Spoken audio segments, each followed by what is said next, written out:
when you thought you could not be shocked by Wall Street anymore, news of Wall Street's biggest known prostitution ring.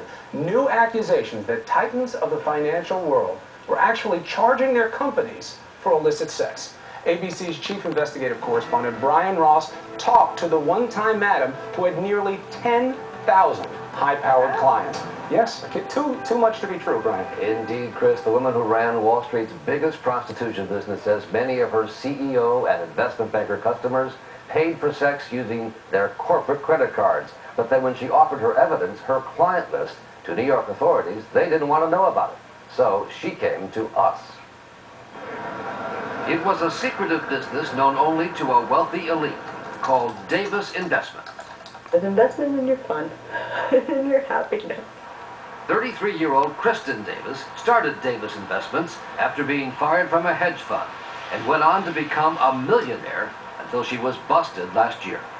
Have you heard from any of your clients since your arrest? Not one. No surprise. Davis Investments was just the front name used by Davis for what was a prostitution conglomerate, each subsidiary with its own website and set of girls and customers. The art of it is that we market to different price points. And Davis's little black book was actually a computer program she used to meticulously keep track of some 9,800 clients with their phone numbers, any special requirements, and their credit cards, many of them charging the sex to their companies.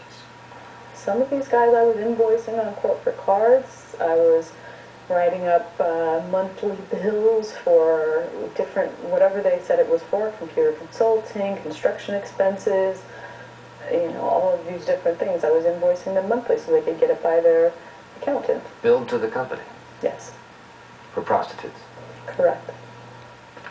Among the names we found listed, the CEO of one of the country's biggest private equity firms, the part owner of a Major League Baseball team, a vice president of NBC Universal, a major New York real estate developer who the girls were warned would come to the door wearing women's panties, a partner at the Wall Street law firm Cravath Swaine Moore who, quote, was looking for a party girl to come fully equipped, and investment bankers from Lehman Brothers, J.P. Morgan, Merrill Lynch, and Deutsche Bank USA. Clients who paid by credit card would only see charges for Davis Investments on their monthly statements. No worry about questions from accounting. That actually would be a felony, because you're not only falsifying the records, you're doing it to cover up a crime. But when New York police busted Davis last year, and she sought to make a deal, she says the district attorney had no interest in going after any of the corporate titans who were her customers. No interest? No interest.